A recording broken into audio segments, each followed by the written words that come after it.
This is the Next Bite of Life podcast, the place to be to hear personal stories from expats, digital nomads, and everybody else taking their next bite of life.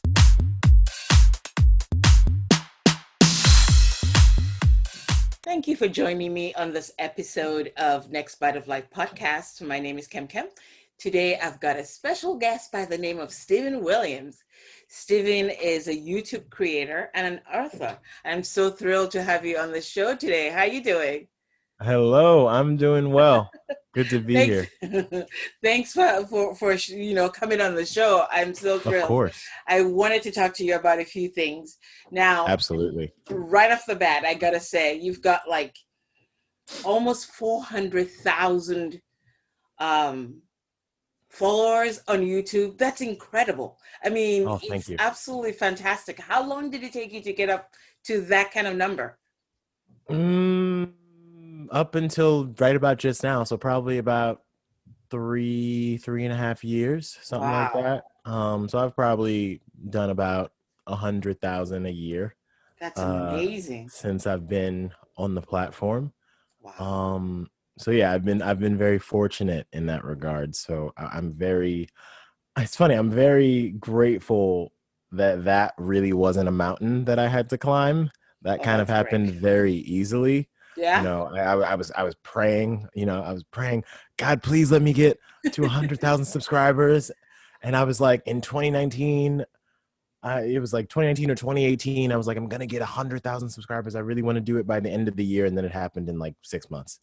It's amazing. Um, Wow. so yeah, I couldn't so even really dream that fortunate in high. that I mean, regard. I can't even dream that high on any platform, whether it's YouTube or Instagram or whatever. So I really admire people that can make it work. Now, Oh, before we thank you. start and dive into the travel and everything else, tell us where you're at now. I am currently in Maryland, in Towson, Maryland, where I was born, where I was raised. I've been here now since July, so probably about 5 months I've been here since the pandemic started. My family is here.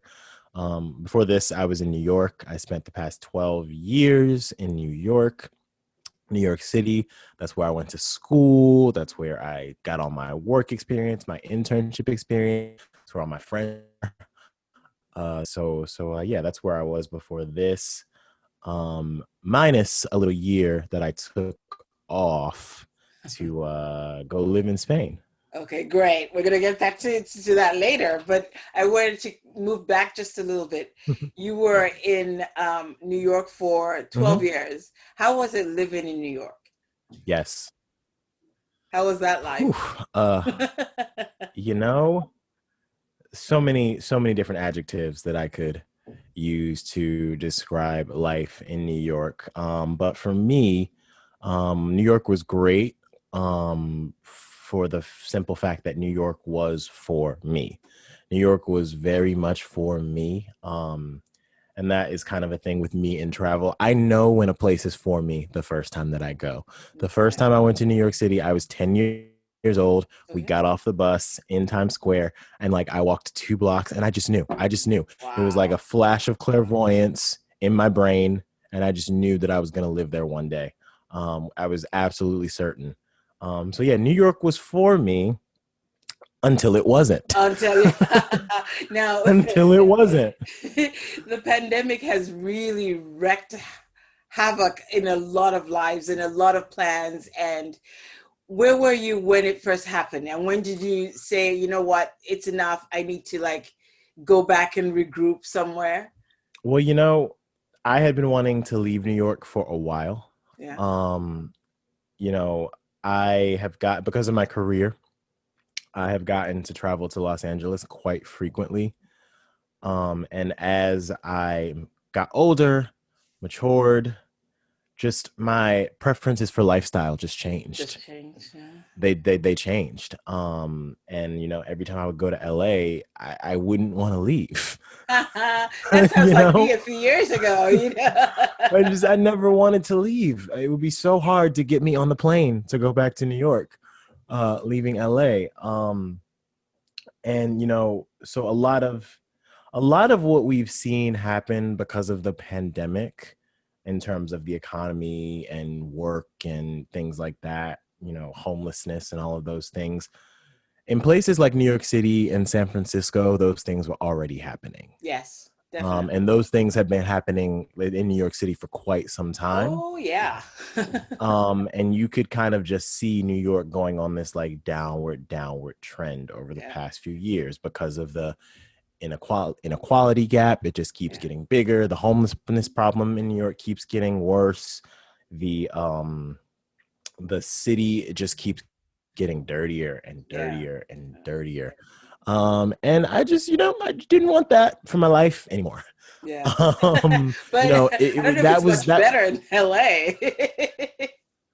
It's a little well, and that's the No, it's thing. not. It's a little better in LA in the sense that LA is much more spread out Well, that's and true. it's much Yes. larger. Yeah. Because when we talk about Los Angeles, we're talking about Los Angeles, the city, Yes. which has a lot of these problems that we're talking about. Yeah. But when people really talk about Los Angeles, they're talking about Los Angeles, the city, and Los Angeles County, which is That's huge. true. That's very Um, true.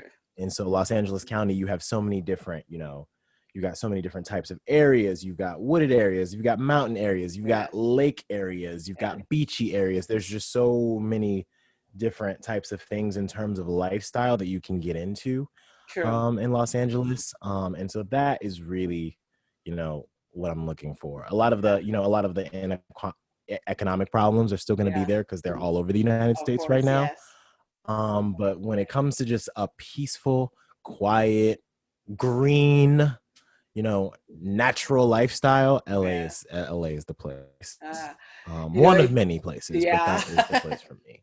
It's funny when you said that, you just knew and you didn't want to leave LA every time you went, you went there. I used to live in Boston, and every time I would visit LA, it's like every Uh-huh. weekend. I had every week, every other weekend off, and I would go to LA and then it's like, oh my God, it's getting really hard to go back.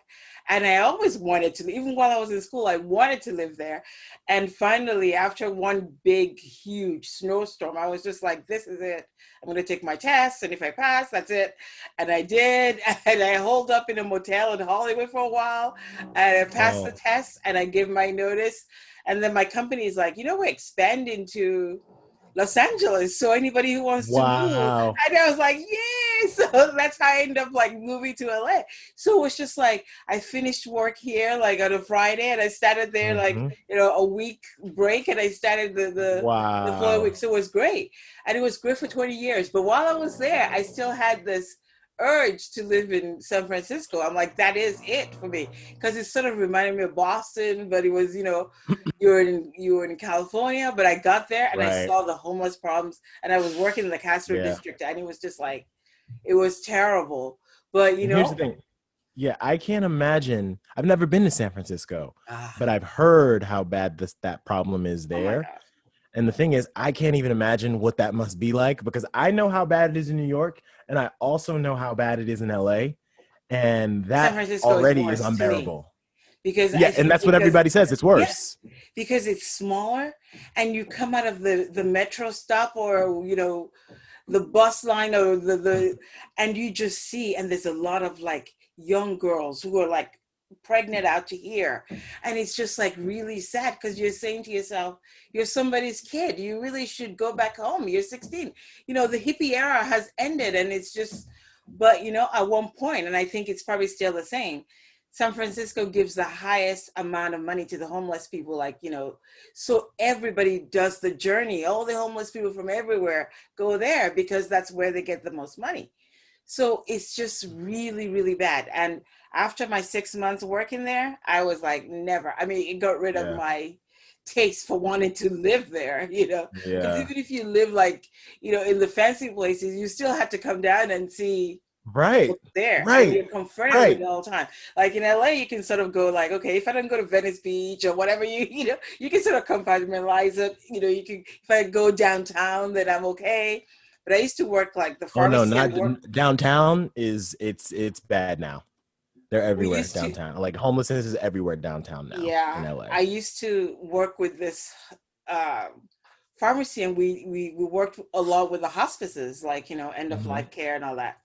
So I had to go like once a week to go to the. I actually bought a really banged up used car to like take with me, to drive there when it was that day. Hmm. And I only drove it that day, but it was worth it because I couldn't take my regular car. It was just that Right. bad, of a problem. So I can just imagine. And this was like, I left LA like, 10 years ago. I can just imagine what it's like today. So where would you be like in LA? Which part of LA would you go to, you think?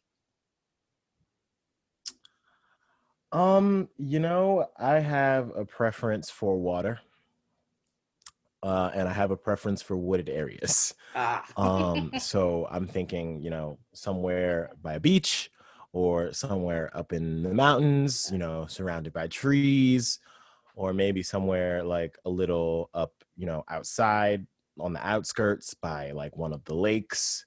I really like very, very natural environments.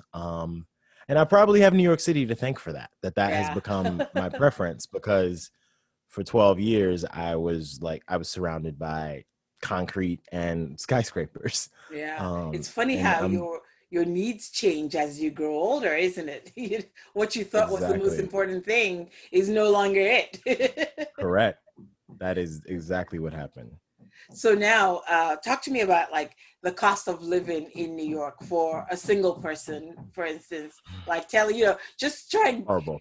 yeah, try and tell us like what it was like, how much you spend on rent and food and Well, here's the thing. You get used to it. You really do get used to it. yeah. But it is an outrageously expensive city. If anyone has ever been to, places like London or San Francisco, is very, very similar in terms of cost of living. It's very abnormal and outrageous how much things cost. You know, like a fast food meal probably will cost you like anywhere from $12 to $15 to go to McDonald's. I don't eat Yeah. McDonald's, but Yeah. if you go to McDonald's, you're going to spend about $12 on your meal. Wow. And rent, I mean, if you're trying to get a one bedroom, um, and this is pre-pandemic. Yeah. Things have changed because of the pandemic, but before the pandemic, you're talking rent. Um, I'll put it this way. When friends would visit my last apartment, they were shocked that I was not paying $2,000 or more, because that would have been the norm for an apartment like the one that I had. Oh, wow. But I found the most outrageous deal. This beautiful apartment. It was renovated. It was on the same block as an express train, an Okay. express Yeah, subway which is train. golden, right? Like, and I think I got in at like $1,600, Wow. and it was a one bedroom, a huge one bedroom. Like Wow. my bedroom was huge, my living room was huge, like all things that just don't happen in New York In New City. York, yeah. And people were like, how did you find this? Were you And looking for cracks of mold and stuff like that, thinking they didn't tell me something? So well, see, here's the thing. I had been going and looking at apartments, and they were showing me just crap after crap after crap after crap for so much money. And I went back to my job, I went back to the office, and I was really frustrated. And I said, no, absolutely not. Absolutely not. My apartment is out there, and I know it is. I know it is. I know it is. So I just sat there for an hour and just booked. I like booked like just appointment after appointment after appointment after appointment. Left the office because I was booking them for that day. because It you're was just like the like, I morning. want to And see I my was like, I'm house. booking these appointments for Yeah. today because I'm going to find my apartment. Today. Left the office, and like from like probably about 2 p.m. in the afternoon to about 6 o'clock at night, I was just touring apartments. And then the apartment I moved in was the second one that I saw that day. Um, and yeah, it was a very nice building. Like the building, here's the thing, it was exactly what I wanted. I had very specific sort of parameters for what I wanted. I wanted it to be, west of Broadway. I wanted it to be ideally near a park. or something like that. It was west of Broadway, surrounded by 3 different parks, coming in at less than $1,700, 1 bedroom. The building didn't have a elevator, but I was on the first floor. Yeah. So you're like, However, the first floor, people were like, oh, well, people are always going to be walking by your window. Not exactly, because the first floor was about 6 feet above the ground. Yeah. So it's he has to be a very tall person. So it was just the most perfect place. I actually talk about it in my book. Oh, that's you I have to actually tell talk us about it about in the my book. well, yeah, because and also the great thing about it for me was I moved to a predominantly Spanish speaking neighborhood. Okay. I moved to a predominantly Spanish speaking neighborhood, in a great building in a renovated apartment that was very, very economical for me and spacious. And I got very, very lucky in that regard. But back to your initial question, you know, the average 1 bedroom in New York would run you at least $2,000. The average Really? studio I see. anywhere from $1,500 to $2,000 a month. And then on top of Um, that, you add your food, right? yep. Yeah, Which your was food. guesstimate. Probably about, for me, probably about anywhere from $75 to $100 every time I would go to the grocery store. So And in New York, that you kind of have to go to the grocery store often in New York, unless you have a car, which nobody does. It's not like you go in the grocery store, you load everything into your cart, and then you exactly. load everything into your car. It's like, Yeah. no, I have to take what I can carry home. Exactly. So it's like, okay, I'm going to get this today, and then I know I'm going to come back in 3 days and get the rest of the stuff that I didn't get so I can carry it. But Were the yeah, utilities expensive too? utilities were actually not that bad. Really? Okay. Utilities were not that bad. It would get a little bit in if it got like really cold in the winter, Mm-hmm. or if it got really hot in the summer and you really had to blast the heat, or you really had to blast the AC. Mm-hmm. Those couple of months, the utilities would go a bit higher, but generally, I think generally in the US, utilities aren't that bad No, they're across not. the. I mean, they're This is more a expensive than they are in Spain, but they're still not not. really that Yeah. bad. Yeah. So So utilities are okay. if you were to guesstimate how much you were paying per month, would you put it roughly 3,000 for something like that? Oh yeah, my total expenses were about $3,000 a month. So Hmm. that's very expensive. I mean, compared Yeah. to a lot of places. Now, did you have Mhm. a huge culture shock when you went from Maryland, right, to New York? Like paying Maryland prices, or is it just almost as expensive? Did you have a I did not go through culture shock because, I was very fortunate. I've been able to travel quite frequently throughout my life ever since I was a child. So I was very familiar with New York City. okay? I So had been you there, I moved there when I was 18, but like I said, the first time I went, I was 10. And from 10 up until 18, when I finally moved there, me and my family would visit New York oh, 2-3 times a year. okay. So I was very familiar. I knew what to expect. I knew what I was getting into. The university I went to, I actually did a summer program for 2 weeks there in New York City while I was in high school. Okay. So yeah, I So was you very familiar with New York City. So gotcha. yeah, there wasn't really a whole lot of culture shock. And also, what I found was, this might sound crazy, but for me, I had more culture shock being born in Maryland. Like, that was my culture shock. You're like, I Like, belong in New York. What did well, how it did was I end up like, here? yeah, it was like, what are all you people doing here? And then I went to New York for the first time at 10 years old, and I was like, yes, this is what life is This supposed to is be like. I've This never been matches to what's Maryland, so I can't imagine what it's like. it's just a It's normal just place. yeah. It's a normal place. But you were like, I Um, was born for excitement. I was born for New York City. It's like somebody made a mistake. The start was like a little bit off. So you exactly. rectified it when you were 18 and you went there, you made it. So Yes, it was like a relief. yeah.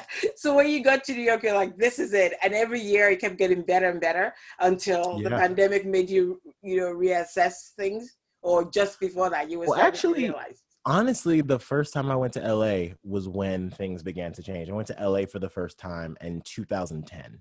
Okay. And at that point, I had been in New York for a few years. I was still in college. Okay. Um, and when I saw what LA was like, I was like, I could get into this. I could really get into this. You know, LA helped me declare my major, my studies at Fordham, because I hadn't really declared. I knew I was going to study media, but I didn't know what sect of media I was going to study. And then, you know, going to LA, I did lots of movie studio tours. And then I realized, okay, I really think I want to study film and television. So it helped with that. It helped me see what different lifestyles were like. I had a lot of friends in college who were from LA, Yeah. and I had never experienced weather like that. Yeah. Like I think people don't really realize how much weather affects your body and affects your mood. Your Like it mood has so much especially. to do with it. Mm. And that temperate climate just agreed with me so well. And ever since then, I kind of had my eyes on it. And then I had sort of something to compare New York to, because I was Exactly. always comparing New York to Maryland. Yeah. Yeah. And then I had, something else to compare New York to. So it was like kind of like, oh, okay, there's more out there. There's more for me to experience. There's more for me to get to do in terms of lifestyle and where I live. Now, how did I know you lived in Madrid for a year? How did that come about? Was it Yes. while you were living in New York? Tell us about that experience. Oh my God. So craziest thing. I studied abroad Okay. in college for a summer with Boston University. I studied abroad with Boston University. Yep. Oh, my sisters went to Um, school there. yeah. So I didn't go to BU because I went to Okay. school in New York. I went to Fordham University in New Ah, York. sorry. But Yeah, Fordham you has a did. really good partnership with Boston Okay. University for study abroad. Okay. So all of the credits directly transfer over. No Oh, cool. problem. So I studied abroad with BU for a summer. And, so I spent like 2 months in Madrid for a summer, and I really liked it. I really, really enjoyed it. And at the end, I was like, I kind of feel like that wasn't enough. And I had an understanding that Madrid was not a place that I would want to live long term, Yeah. but I did also have an understanding that I did want to stay there for longer than 2 months. Yeah. So, and it was funny because I was meeting a lot of people that summer that I was there. I made a lot of friends, and they would always ask me, well, when do you think you'll come back? Well, when do you think you'll come back? And I was like, I don't know. I I'm have to in fail college, this and I class and then come like, back with it. right. It's like I'm in college and I have no Yeah. money, so I don't know. Um, but it's funny. Every time I got asked that question a lot, and every time I would answer, I don't know. There was a voice in my head that would they would repeat the exact same thing every time I would answer the question, and it would say, "You're going to be back here sooner than you think you will." Yeah. And I was just like, every time I was like, oh, that's weird. I would hear it as clear as day, like in my spirit. I could just hear that. And so I came back to New York. This was to complete my last year at university, and like the idea of going back to Madrid would just not get out of my head. It Yeah. would not leave me. And I think it was New Year's Eve, 2011, going into 2012. I was at a party, and somehow the topic came up of me potentially moving to Spain. Like, oh, why don't you go back? Why don't you go back?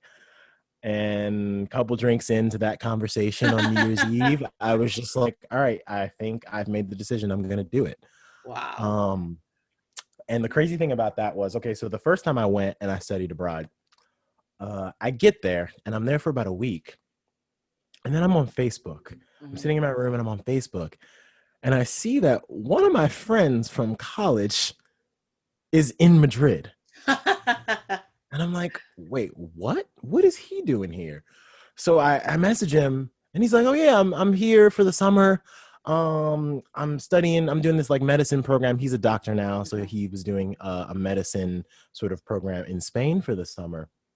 And so I got to hang out with one of my good friends that whole summer. And the crazy thing was, so I decided to move back. I got all of the stuff in order. and was ready to go. And one day I was talking to this same friend, and he says to me, "So I'm going back to Spain. I'm going back to Madrid in the fall of 2012." And I was like, "Are you serious?" And he's like, "Yeah, why?" And I'm like, "Because I'm going back to Madrid in the Wow. fall of 2012." That is so And cool.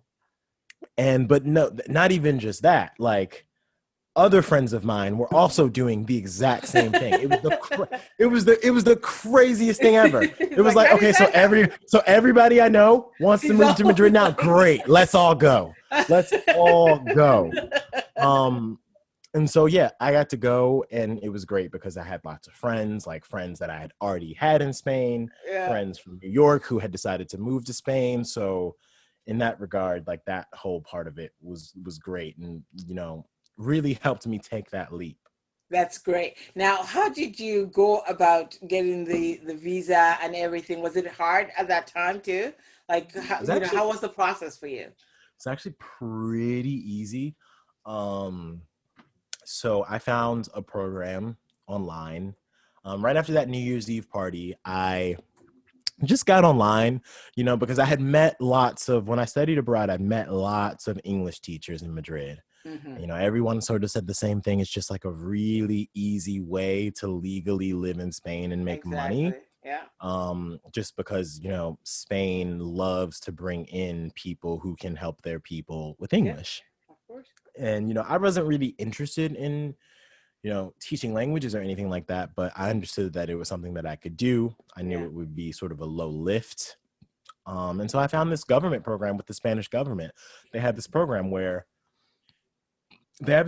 they bring Canadians, Americans, Hmm. Brits, Australians, and the like to Hmm. Spain, and they place them all over the country in the Exactly. public school system Hmm. as English teaching assistants. Hmm. So I applied for that program, had no idea whether or not I was going to be accepted, because like this was the time that Spain was going through that terrible, terrible economic Uh-huh. crisis. Of course. And Yes. so they were limiting drastically the amount of students that they were bringing Hmm. to teach English. Hmm.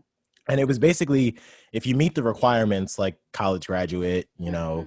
the requirements were not very, intense. And Hmm. if you meet the requirements, you'll essentially get accepted. So it's first come, first serve. Yeah. And I had a very high application number. Yeah. So I was like, I don't know if I'm going to get it. I'll see you guys there someday. So no, what I did was I I knew without a shadow of a doubt that I was supposed to be there. And so I just said, you know what? I'm going to go regardless, and I'm going to figure it out. Crazy, right? Yes. Just move across That's one of the the things I world, tell people not to do on the e-course, move across the world and just figure it out. And the only reason I was able to do that, I knew that I was supposed to be there. Can't explain it, but I just knew. And I found a school that would give me an English teaching certification in Madrid. Okay. And then they would help with, job Placement. placement, Uh-huh. working in banks or schools, whatever Hmm. it was. They, had a connection with language academy in the city in Madrid that Hmm. was able to process the student visa for Hmm. us. Hmm. So all of that just kind of Kind of like, worked out yeah. in that regard. And I got there, took my English certification course for a month. It was a group of maybe like 7 Americans. And we all became really good friends. And then I started working in a bank, teaching in the morning, teaching in the afternoon. Ended up getting let go from that job, which was a whole nother story. But before I got let go from that teaching job in Madrid in the bank, I got an email. This was about October. Hmm. I think I got let go from the job in November, and like mid-October, I got an email from the Spanish government. Hmm. And in the email, was like, hey, remember that program that you applied for back in January to Uh-huh. be an English teaching assistant in the public school system? Guess what? Your application has officially been accepted That's and your school amazing. is ready for you. Now, I knew applying that was a chance that could happen because, Mhm. I talked to lots of people who'd done the program before. Yeah. And the idea was if you get a late acceptance, they Mhm. expect you to come for the second semester of the school Uh-huh. year. Okay. So this was October, so that Yeah, made yeah. So perfect the first, sense. uh-huh. But here's the crazy part. I swear to you, it was a divine act of God because I was accepted late, but I still got my first choice city to teach in, which Madrid. was Madrid, which was Wow. the place that I had lived. Because my thing was, oh, well, if I get accepted, I'm probably not going to get Madrid. Yeah, you'll be like Um, in Puerto, in Valencia, it could be in Valencia, it could be in exactly. You'll be Granada, not even that. it You'll could be be, in like some little village outside of, or yeah. right, or that like I could be in Cuenca somewhere, I know, you know, exactly. and and I was like, oh my God, Madrid. And this time I was working at the bank. I was also working as a tour guide doing Segway tours of Madrid for So you're tourists. like, I'm just, I've got a So I lot was of like, land. I don't really need that right now. But something in my spirit said, don't tell them no. Exactly. Something in my spirit just said, just let the email sit there. Mm-hmm. Ended up getting let go from the bank job. And I knew that my tour guide job was not going to be enough. It's not. And so I went, told the guy who I was doing tours for that I was going to leave. And literally, I left his office, walked 10 minutes up the street on Gran Via. If you know Madrid, there's Yeah, Gran yeah, Via. I do. So on Gran Via is where the Ministry of Education is. So I just walked 10 minutes up the road. Like, I'm there. Told security, like, hey, I need to speak to this person. They let me right up. And I went upstairs and I was like, hey, so I'm here. I'm gonna take it. And I'm formally accepting this position. When can I start? And it's like, wow, this And is they were neat. looking at me. They were looking at me like I had 5 heads. Yeah. Because, like I said, they don't expect people who get late acceptances to Exactly. To show up say, yeah, uh-huh. I certainly not to show until up in the office. You know? right. They don't expect you there until January, and they also are expecting for you to work with them to get Exactly. all of your visas and all of that Yeah, stuff exactly. The together. papers But and I'd already everything. had it all worked out, Yeah. and they were like, "Wait, so you're here?" And I'm like, "Yeah, I'm here." And they're like, "So you have a student? Like you have a visa?" And I was It's like, like, "I do." yeah. And they were like, "How did you get a visa?" And I was like, "Don't worry about No, that. exactly. Just accept the fact that I'm here. You know? Don't worry about that. But you see this passport with the visa right in it? I have it." Exactly. I got it. And they, she got on the computer. Yeah, that's him. That's his school. They're ready for you. You can show up tomorrow. Wow. And So it was meant to be. just like that. Wow. And then I had a steady job for the entire time that I initially planned to be there. That's great. That's Mm-hmm. amazing. And of course, the cost Yeah. of living compared to New York was. Whew. It was such a relief. It was such a Okay, relief because tell us how much it was there, you know, so here's the so that thing. people can be jealous. They were paying us €1,000 a month. Mm-hmm.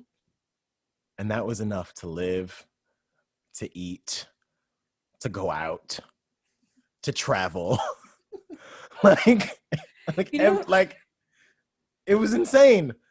It one was of the insane. that's it's amazing because one of the things that I try to impress on people like on the e-course is like if you're willing to make that change, you know, you're so used to the American prices and how much it is.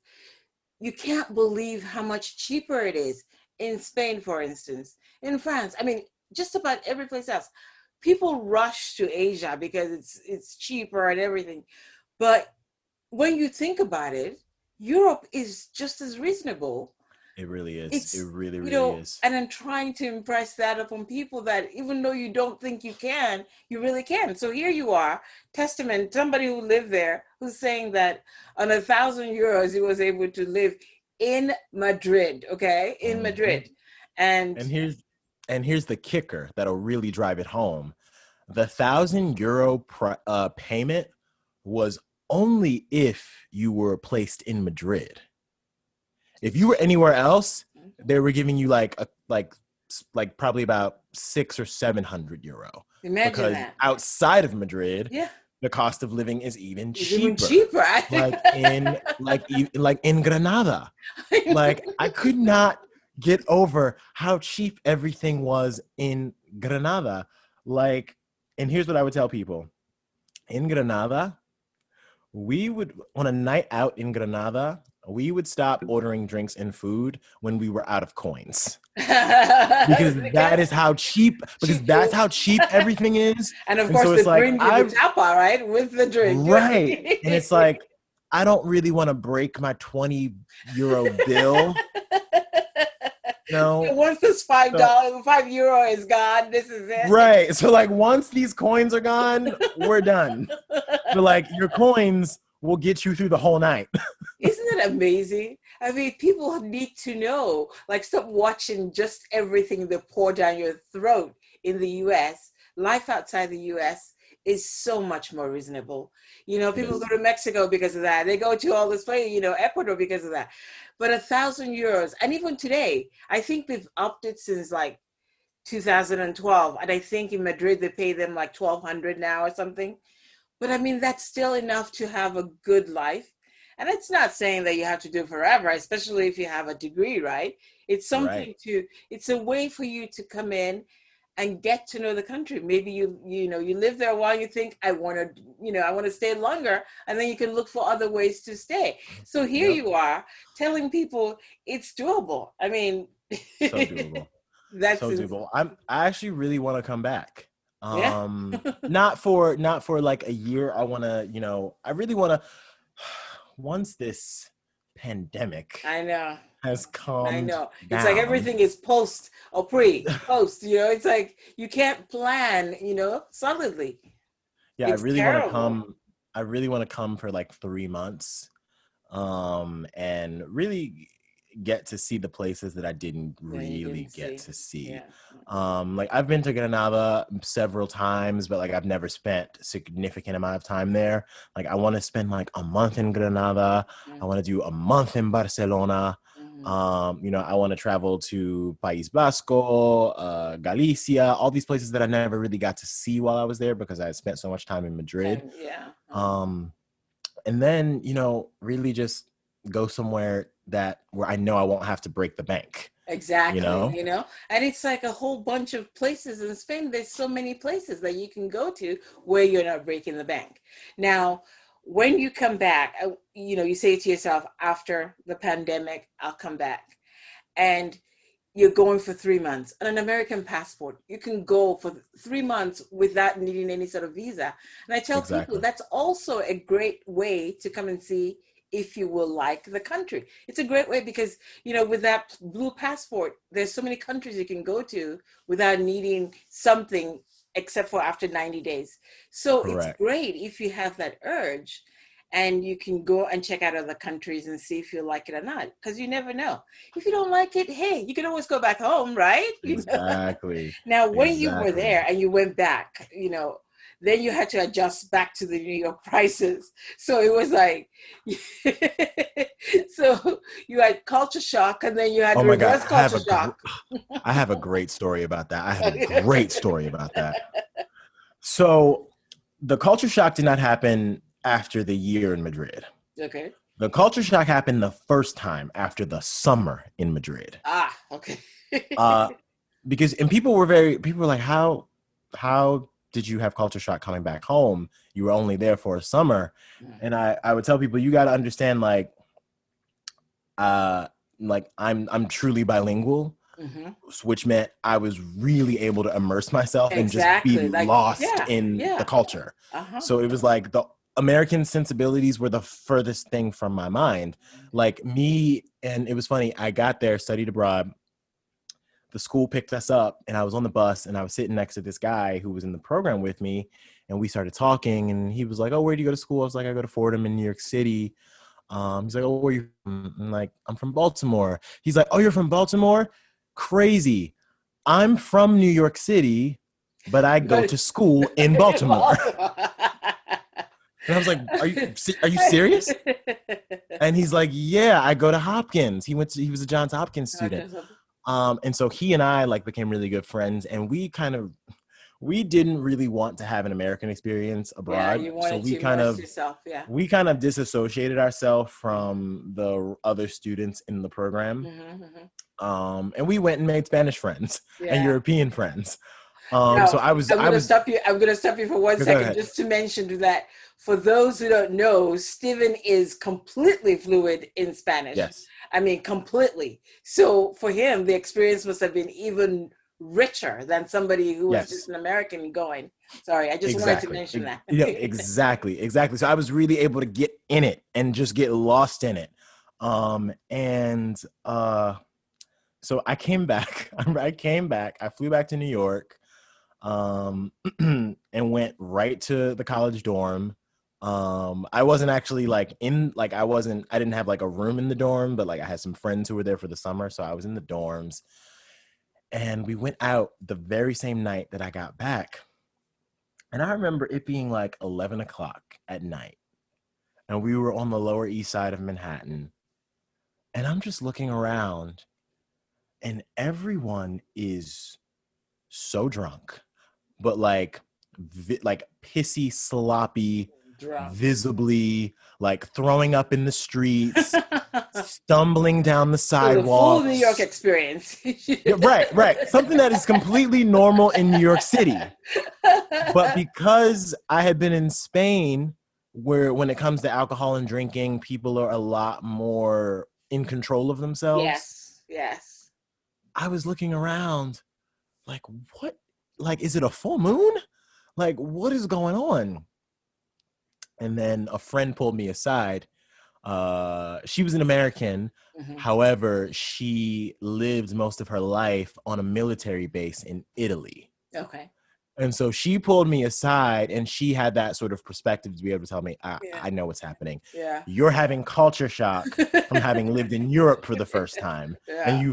And because you spoke Spanish and you could really immerse yourself, Exactly. you kind of forgot how things work over You're here. like, what are these people And I was like, what is going on? I remember I went to the bank machine to get money out, and this green paper came out of the bank machine. And I sat there. I swear, I sat there for 5 minutes at the bank machine. Like, what is this? I know. It's like, where's my euro? Money. And like, what is it? They just took, like, what? This is not money. And then I went, oh. Like, who do I complain to? I know. It's like, I was like, who do I complain to? You had to switch back, you know? And imagine, that was just 3 months. So I can just imagine, you know, the whole year that you were there. Well, the year was a lot easier. Yeah. The year was a lot easier because I knew what to expect.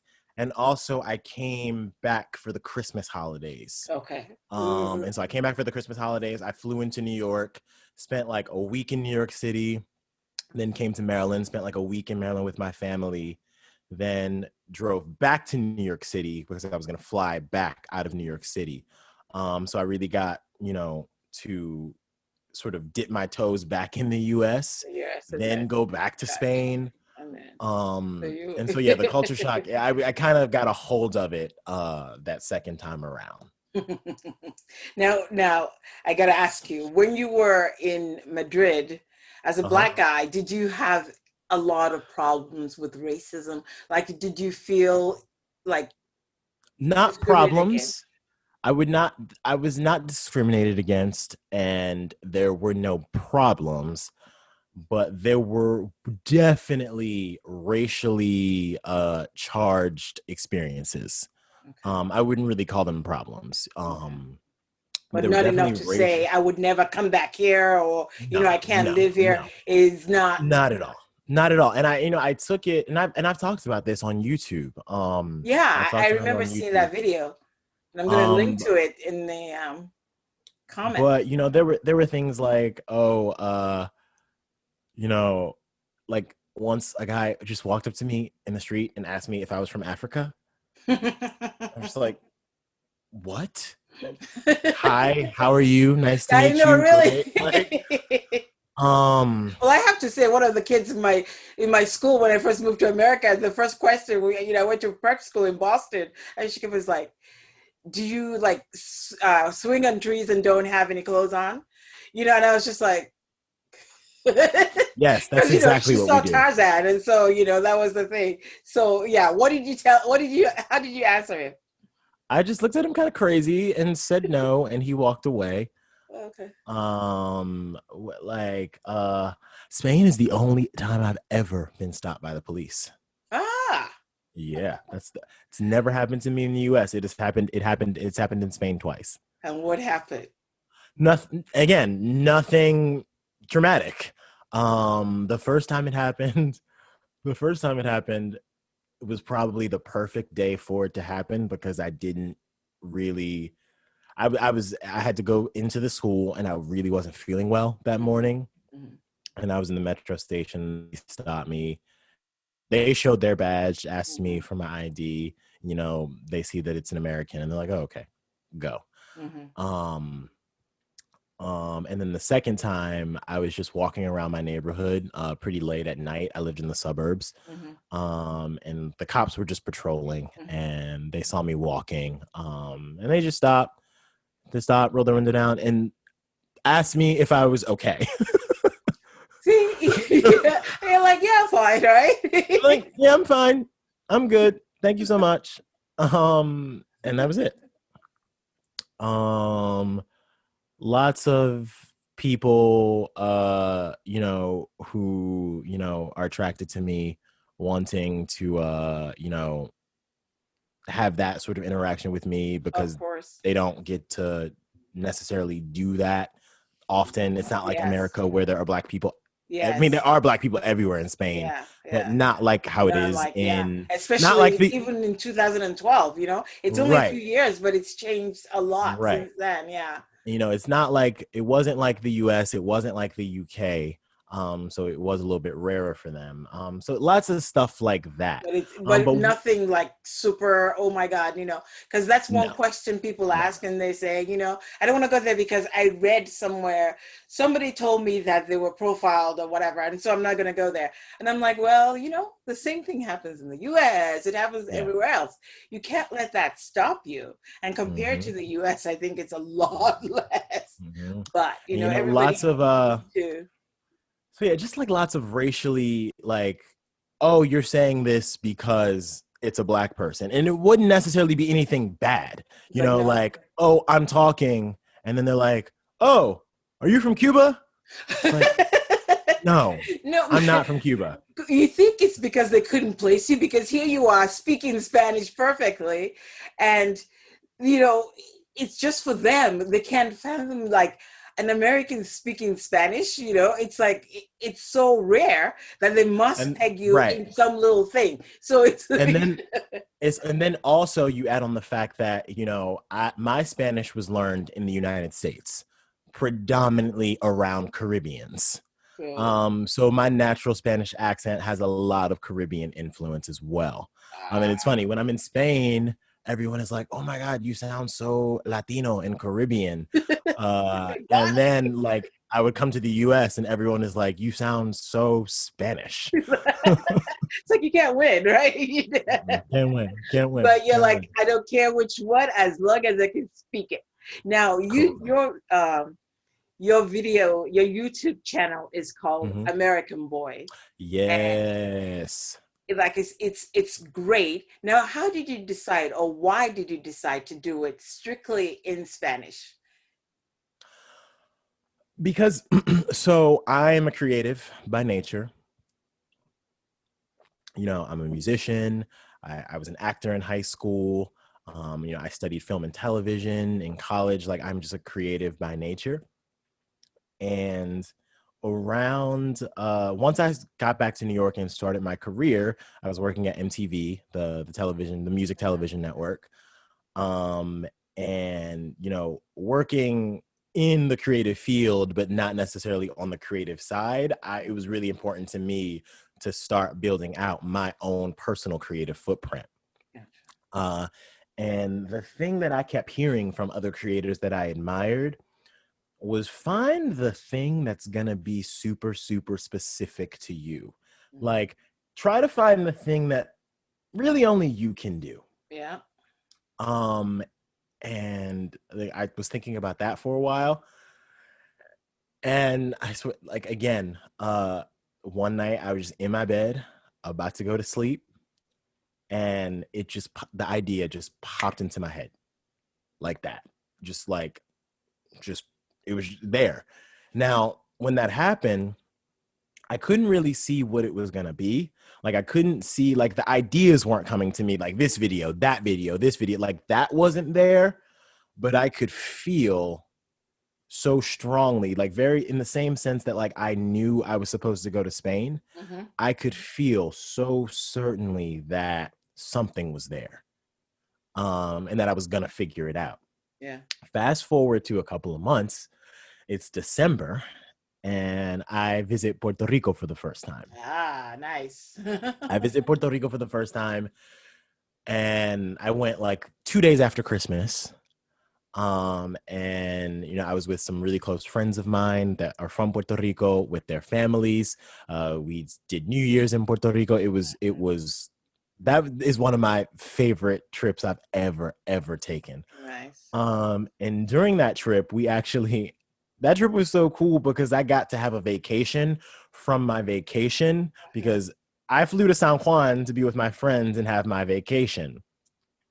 Their family does a New Year's vacation to another town in Puerto Rico. So after I'm there for like 4 days, we pack up all the food, all the sangria, and we drive to the other side of the island to go to the beach house.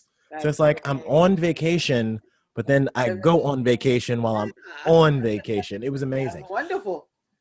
And so one night we're all sitting around the beach house, drinking sangria, and someone asks me, a Puerto Rican, one of my friends, she asks me, you know, she asked me about like different Spanish accents and why they're different, and, you know, wanted to understand if I had any awareness of why Puerto Ricans spoke the way they do versus like a Mexican or a Spanish person.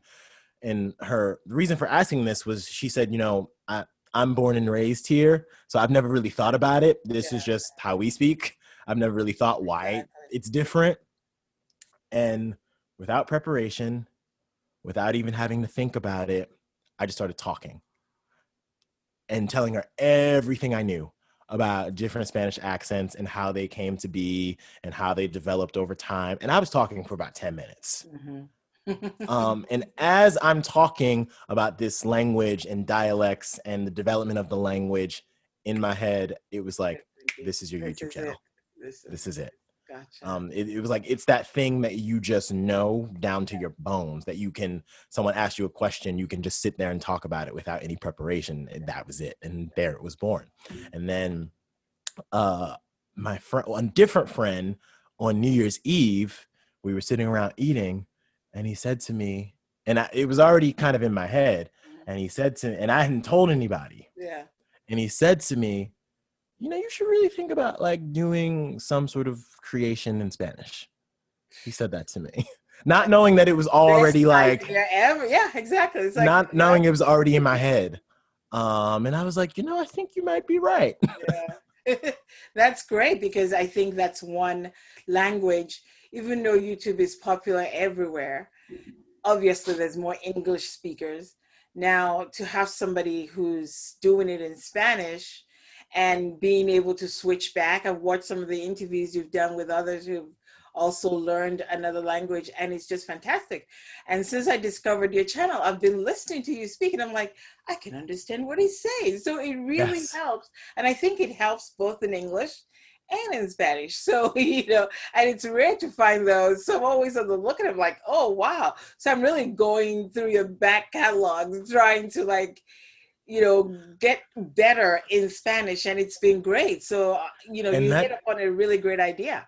And that's one of the things I really want folks to understand about language. It's not 100% about the words being said. Like, the communication is so much more than just the words being said. And so I tell people, if you're trying to learn a language, you'll have a better time understanding someone who also speaks your native language when they speak that foreign language. And I've seen this consistently. When I was teaching English in Madrid, I kind of understood this. So I would like show them interviews, right? Of like, maybe it's like a cast of a TV show. Let's say Modern Family, for example, right? Yeah. Let's watch this interview from the cast of Modern Family, right? Well, there's a Colombian woman in that cast, right? Who's bilingual. And they would always be like, oh, wow, when she speaks English, I understand every word she says. And I said, yeah, because she also speaks your native language. Yeah. My friend Dylan, I'm learning French, but for some reason, when he speaks French, I can understand everything he says. My French is very rudimentary, but because he's my best friend and I know him so well, he speaks a foreign language that I don't really know. I can still understand what he's saying. I see what you mean. That's yeah. True. No, it's great. So once again, it's called American Boy. You want to check it out. And I also want to hear about the book. Tell us about your book, what it's about. So when I started YouTube and started making videos about language, I really understand that like you're really not going to get everything that I have to offer in terms of how I was able to do this in a 10-minute YouTube video. Yes. It just, I always understood that I wanted to put something out that was a bit more substantial for the people who really wanted to dive in. Yeah. And so I had this book idea for a long time. And for a long time, it was just like, oh, I'm going to write a book about language learning and like sort of my experience. But it took a really long time for me to figure out what story I was going to tell and sort of through what sort of lens I was going to tell the story.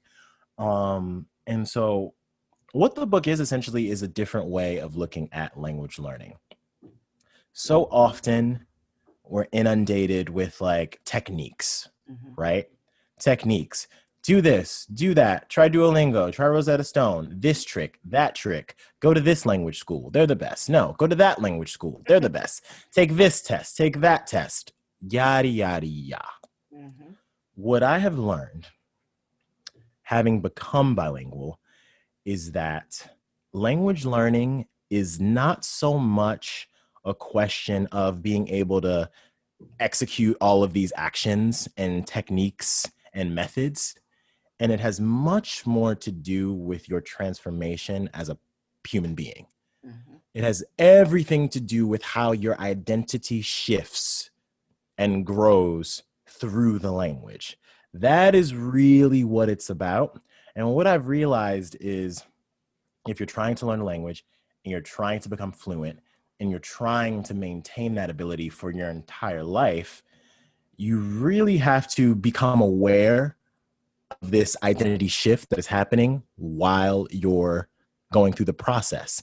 And when you become aware of that shift, you then begin to design the sort of the process and the results that you're looking to get. You can literally, you don't have to rely on Duolingo. You don't have to rely on your teachers or your professors or anything like that, which so many students do. They think, oh, I've taken this class and the class is going to make me bilingual. It's like, no, you are going to make you bilingual because you are the one that has to go through this shift in identity. It is literally an identity transformation. And you have the ability to design what that transformation looks like if you're aware that that's what it is. So essentially, it puts the power into the learner themselves to realize if you take inventory of the thoughts that are in your head, the things that you believe, your intentions for even learning the language in the first place, like why you're actually doing this and,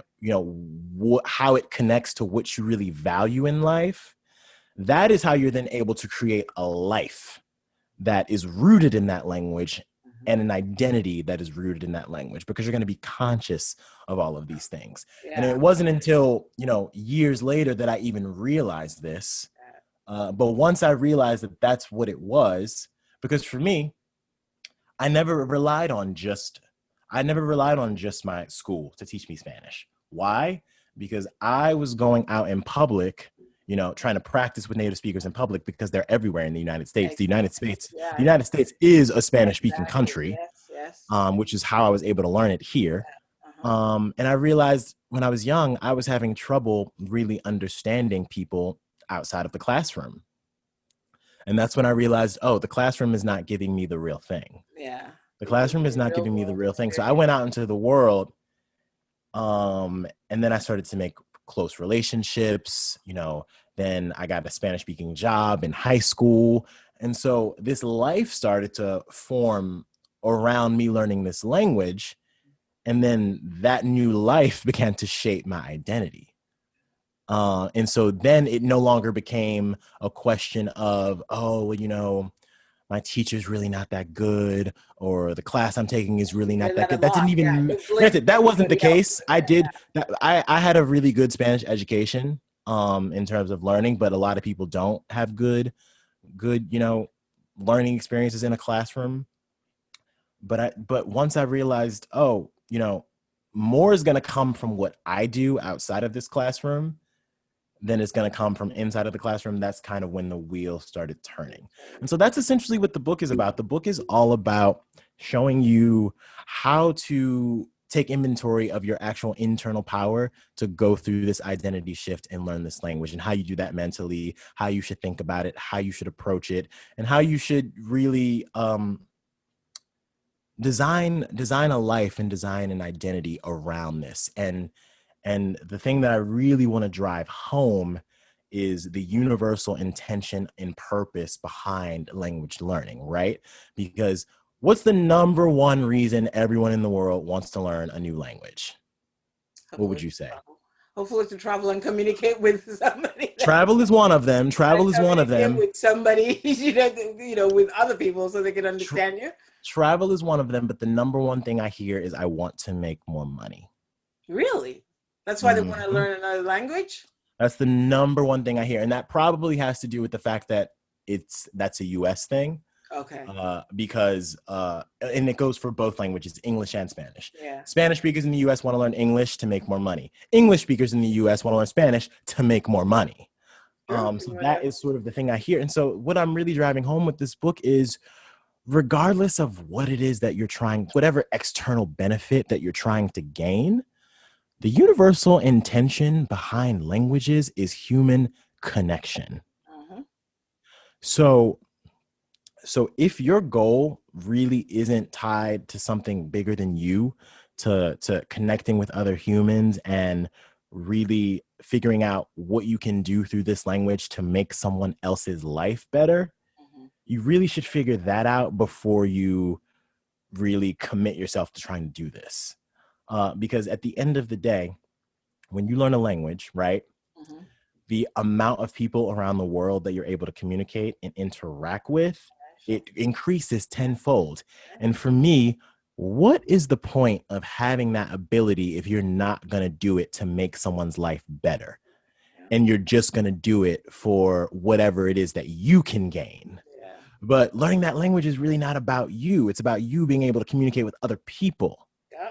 And if you're going to be able to communicate with other people, you have to be offering them something. You have to make their life better. They should be better off after having interacted with you, and you should be better off after having interacted with them.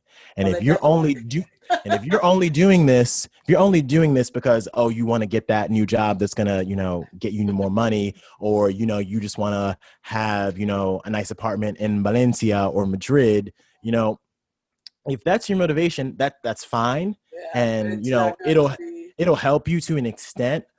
But when things start getting difficult, when things get hard, it's going to be much harder to persevere through those difficulties that you're going to go through the process, if your motivation is some external benefit like money or getting to travel or having a Spanish speaking girlfriend or boyfriend or something like that.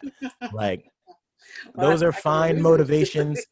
Those are fine motivations to get you started, you know, but what happens when you get that job and then a year later you're like, okay, I Something did it. else. So, I want to do something else. yeah. Like, are you Well, still going to that's, stay committed? that happens a lot. People change their minds, Mhm. with so many things. I wanted to make Yep. sure that I wanted to learn Spanish, but now I know what you're talking about that change because I see it happening in me and I'm just like, okay, okay. And every day my thoughts are like switching just a little bit. And what's this book called? I've read about it, but it's like, what's So the name of the book? the English language title is Being Bilingual. Being Being bilingual. Bilingual, the mindful map towards language learning for language learners and lovers. Where can they get that? It will be available on Amazon in Okay. 2021. Great. So we'll Yep. put the link down here. Once it's available, we'll edit Yep. it and show it. And, you know, I am so glad that you came on the show. And I had one last question for you. Oh, yes, You've please. traveled to quite a few places. I What would have. you say would be your favorite, apart from Los Angeles, where you want to live? Mm. Like, where would you say was the best country that you visited and you just like, oh my God, I loved it so much? Um, there are two places that have a very special place in my heart. One would be Granada, España. See? Oh, wow. Yes, Granada is a magical place. It's funny, I still haven't been there. I've heard so many good things. And we used to live in Malaga, right? It was right next door.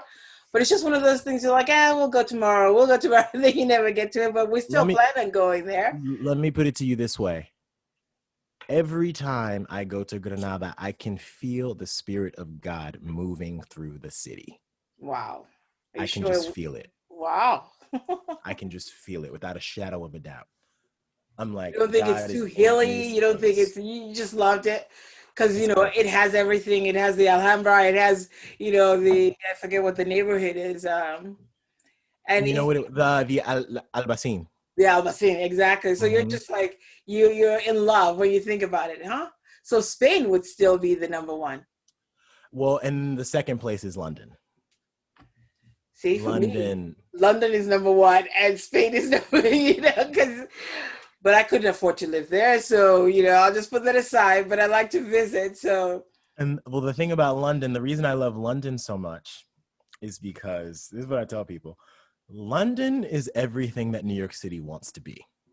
hmm, yeah, London is I think you're right London in London is New York City if New York City was done correctly. that. But there are a lot of homeless people there now too. So Yes, I yes, think but because it's getting so expensive. It's so it's that expensive. part. Not getting That part. It's just like that's why I say it's New York. exactly. It's Yeah, New York. exactly. It's a It's very expensive still, and even more historic New York. but much more historic, much cleaner, much more efficient in terms of getting around. Yes, The people are much more polite and yes, warm. People dress really well in London. yes, they do. Yes, I think that's Like one of the reasons my husband loves it so much. He's Italian, so like he notices that first. It's like how they you dress.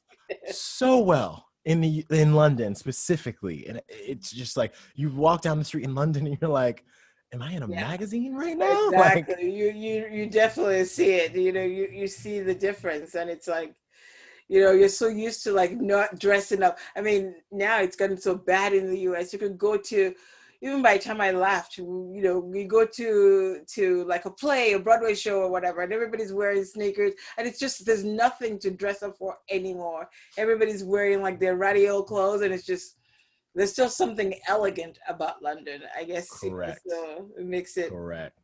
It makes it, And then I think in both of those cities, people just really know how to enjoy life. yes. People Well, they drink a lot, so really know how to. Also that. Also that. yeah. So I guess you won't care about it too much after you've had a few in you. That's so true. That's So I'm so gonna true. end. I'm gonna end this interview by practicing my Spanish with you for just a couple of Go minutes, if ahead. that's okay. Let's see. Go ahead. ¿Cómo es mi español? Hola, Steven. Estoy muy feliz por el facto tú aquí, ¿no? I understand. Do you Okay. want me to help you through it? Yes. I would say estoy contenta. Okay. Estoy contenta tenerte aquí conmigo en el podcast. I'm happy to have you here with me. I was going to say before, like, quiero hablar contigo sobre español. Mi español es muy mal, lo siento. No está mal, no está mal. Está bien, yo te entiendo. Mi clase acaba de terminar dos días pasados. Hace 2 días. Sí, hace 2 días. Hace 2 días, sí. Y me gusta mucho tus videos en YouTube porque ayúdame. ¿Me ayudan? Me ayuda mucho para aprender un poquito más español. Me alegro. Antes tenía mucho miedo para hablar, pero ahora intentado con la gente cuando salía. So that's it for now. Very good. Muy bien. Gracias. Muy bien. Muy bien. No, I get so flustered when I try to speak it. And it's something I talk to myself a lot when I watch TV because I'm like trying to repeat it. And I'm constantly trying to break the cycle because I see it in my head. But by the time I go to say it, it just flies. Se fue. It's like, but I'm going to, break through it. But the teacher keeps saying, I'm improving. But she's like, you need a lot of conversation. So she says maybe next semester, she's going to put me in a class where it's more speaking. That she's like, you know the words, you know the things, so you need to just speak. So maybe, I would say the same thing because like you told me like, oh, your Spanish is very, very basic, but a lot of non-basic words. And I can tell that you're sort of familiar with more advanced sort of grammatical structures, even though you might not be an expert in them yet. I can tell you have like sort of an awareness of where you need to go. Yes. Which is what people at a basic level don't really have. So it's kind of like I can tell that it's there and you kind of have it. It's just going to be a matter of you doing what I did when I was a kid and going out in Valencia, listening to people, sparking up conversations with people, ask people for directions, even when you know where you're going. Where you're going. Okay. And everybody's like, listen to songs. I'm gonna keep on trying. I'm gonna keep talking to my television and doing all these things. And hopefully by next time you come visit with me again on the podcast, my Spanish should be much better. Yes, and then I can invite you on my podcast. Oh yeah, tell me about that.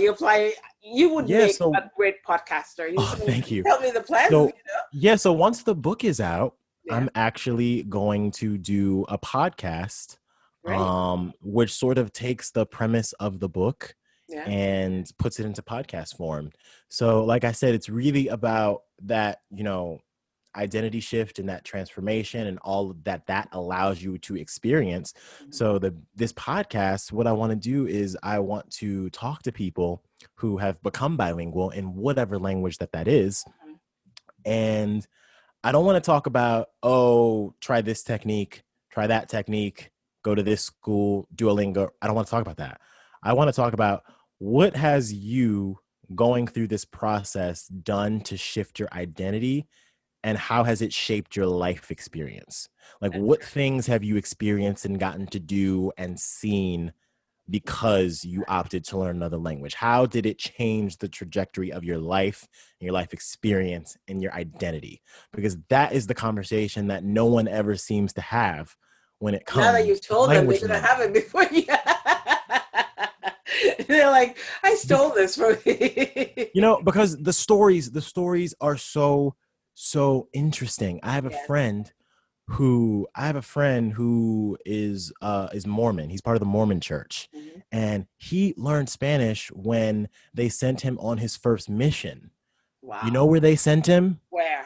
The Bronx.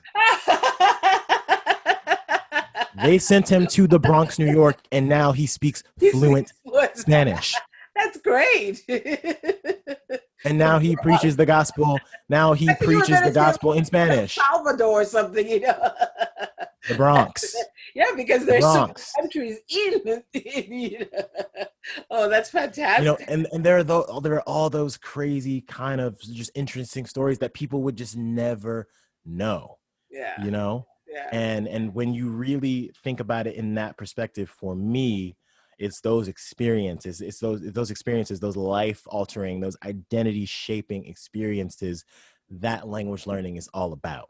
yeah, It's not just so that you can pass the class or get the job or, have the, I am fluent in this language on my resume. It's so much more than that. It's really about that human connection. Because like I said, the example of my friend, he now preaches the gospel to people yeah. like in Spanish. Spanish. And Amazing. so like he's able to go and help other people through him learning his language. Um, and those are sort of the conversations I want to have. I want to really introduce people to that sort of perspective when it comes to language learning. Awesome. That's great. I'm so looking forward to the podcast. And Yes. once again, with this blog post and video, there will be all your information, your Love YouTube it. channel, the book, and how they can get in touch with you or sign up for, a waiting list for the book or what have you. And don't forget, everyone, when he starts his podcast, check out the YouTube.